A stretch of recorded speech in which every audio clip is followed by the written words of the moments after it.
어버이날을 맞아 부모님을 위한 예적금부터 보험에 이르기까지 각종 효도, 금융상품이 본물을 이루고 있습니다. 이선정 소비생활 카운셀러와 함께 알아보겠습니다. 어서 오세요. 안녕하세요. 매년 이제 어버이날이면 이제 부모님 선물을 고민하는 분들 참 많잖아요. 네, 사실 뭐 이렇게 주는 사람 입장에서는 늘 고민이 될 수밖에 그렇죠. 없는 게 선물인데요. 뭐 평소에 전하지 못하는 마음을 좀 담아서 좀 특별한 선물 하고 싶다라고 생각하시는 분들이 많으실 텐데 사실 뭐 필요나 취향 뭐 이런 것들이 다 다르다 보니까 대부분 그냥 누구나 다 주고받는 이런 흔한 물건들을 이제 주고받는 경우들이 많습니다. 그러다 보니까 필요한 곳에 이제 쓰시라고 그 현금을 드리고 또 받는 입장에서도 현금 받는 게 더 좋다라고 이제 생각하시는 분들도 많으시고. 그러다 보니까 이제 어버이날 선물 1, 2순위로 이제 현금이 늘 이제 오르내리게 되는데요. 현금처럼 좀 이제 그 돈을 주는 것과 좀 비슷한 기분을 내면서도 한 번 주고 이제 끝나는 것이 아니라 두고두고 이제 사용할 수도 있고 또 위험 보장이라든지 뭐 수익성 같은 이런 부가 서비스도 챙길 수 있는 금융상품에 대한 관심이 그래서 늘고 있는 것 같습니다. 네, 이런 가운데 금융사들이 각종 효도 상품을 내놓고 있어 눈길을 끄는데요. 대표적인 게 보험 상품이라죠. 네, 아무래도 이제 어르신분들 가장 걱정이 되시는 게 이제 건강인데요. 평소에 건강 관리 하시는 거 굉장히 중요하지만 또 갑자기 아프실 때를 대비해서 또 의료비 보장도 미리미리 준비해 두시는 것이 필요할 것 같습니다. 나이가 많으신 분들 같은 경우에는 이제 보험 가입이 좀 어려우신 경우들이 있는데 이럴 때 좀 관심을 가져보실 만한 것이 바로 간편심사 보험입니다. 간편심사 보험 같은 경우에는 60세에서 80세까지 가입이 가능하시고요. 5년 이내에 암 진단이나 치료를 받은 적이 있는지, 또 2년 이내에 입원이나 수술을 받은 적이 있는지, 또 아니면 뭐 이제 3개월 이내에 추가 검진을 요하는 어떤 의사의 소견이 있었는지만 따져서 그 비교적 까다롭지 않게 가입이 가능한 상품이고요. 그러다 보니까 당뇨나 고혈압 등 기존의 질병을 가지신 분들도 가입을 하실 수 있는 것이 간편심사보험입니다. 요즘에는 사망보험금 대신에 주요 질병에 대한 진단금을 좀 높이고요. 중도 인출 기능을 통해서 노후자금으로도 사용하실 수 있게끔 그렇게 설계한 상품들이 인기를 끌고 있고요. 또 만약에 이제 부모님을 위해서 이런 간편심사보험이나 간병보험들을 자녀분들이 가입하신다라고 할 때는 효도특약을 활용을 하시면 보험료를 조금 더 할인받으실 수 있습니다. 또 치매보험 같은 경우에는 나중에 부모님이 치매에 걸리셨을 때 그 자녀분이 대신해서 보험금을 청구할 수 있도록 미리 지정 대리인 청구 제도를 활용을 하시는 것이 필요합니다. 네, 부모님 용돈도 챙겨드릴 수 있는 보험도 있다는데 이건 어떤 건가요? 네, 자녀가 이제 암보험에 가입을 하면 부모님께 가입자의 부모님께 용돈을 드리는 상품, 그래서 일명 효도보험이다라고 해서 인기를 끌고 있는데요. 자녀가 80세까지 3대 질병에 대해서 이제 보장을 받을 수 있고요. 그럴 경우 이제 가입자의 부모님한테 최대 10년 동안 매년 240만 원씩 용돈이 지급되어지는 중도보험금 형태로 용돈이 지급되어지는 그런 상품입니다.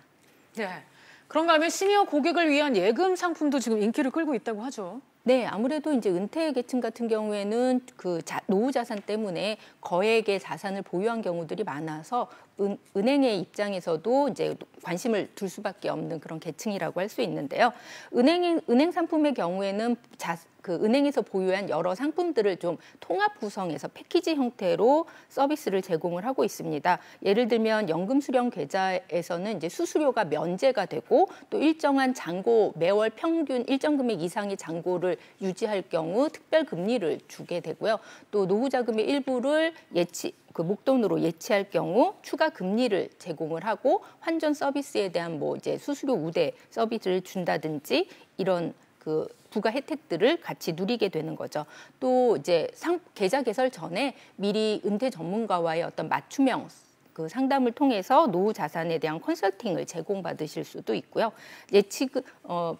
그 노후 자산을 그 목돈으로 예치했을 때 거기에서 발생하는 이자를 연금처럼 매월 이제 이자를 수령하실 수 있게끔 하거나 아니면 이제 회전 주기별로 이제 재예치되도록 함으로써 돈이 필요할 때 전체 예금을 해지하지 않고도 필요한 돈을 중도 인출해서 쓸 수 있게끔 이런 이런 상품들도 같이 구성을 하고 있습니다. 네, 특히 부모가 65세 이상이라면 비과세 종합저축에 관심을 가져볼 만하다고요. 네, 요즘 금융상품에서 이제 비과세 상품들이 계속 없어지고 있는 추세인데 65세 이상이신 분들 같은 경우에는 1인당 5천만 원까지 비과세가 됩니다. 부부가 합산으로 가입하신다면 1억까지 은행에서 안전하게 이자 내지 않으시고 보장받으실 수 있습니다. 네, 한편 이제 세대 결합을 통해서 추가 혜택을 주는 상품도 있던데 쉽게 말해서 이제 부모와 자식 또는 조부모와 손주처럼 세대 결합을 통해서 이제 동시에 혜택이 가능하다 이런 얘기죠. 네, 아까 이제 뭐 자녀가 안보험에 가입했을 때 부모님이 용돈 받으시는 상품도 이런 상품이라고 할 수 있겠는데요. 요즘에는 이제 조부모님이 손자 손녀들에게 미리미리 이제 증여를 하시는 경우들이 있으시죠. 이럴 경우 이제 전용 펀드를 이용을 하시게 되면 펀드에서 발생하는 어떤 투자 수익에 대해서는 증여로 보지 않기 때문에 기대 수익과 함께 또 증여세도 절세할 수 있는 이런 방법들이 되고 있습니다.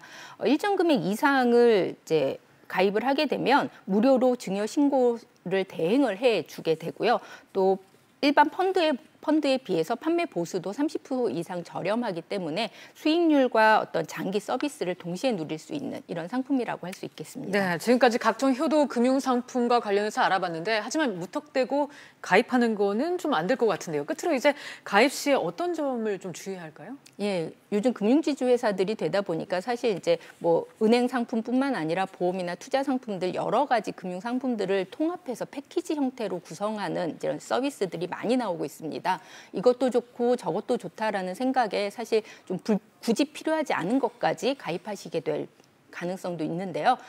본인에게 필요한 서비스가 무엇인지부터 이제 고민하셔서 거기에 맞는 상품을 선택해서 비교해 보시는 것이 필요하겠고요. 또 금융상품이라는 것이 아무래도 장기간 동안 발생하는 상품이기 때문에 전체 기간 동안 발생하는 비용에 대해서도 미리 꼼꼼히 따져보셔야지 중간에 해지하시거나 해약하셔서 손해보시는 일이 없겠습니다. 네, 오늘 말씀 여기까지 듣겠습니다. 오늘 시간 감사합니다. 감사합니다.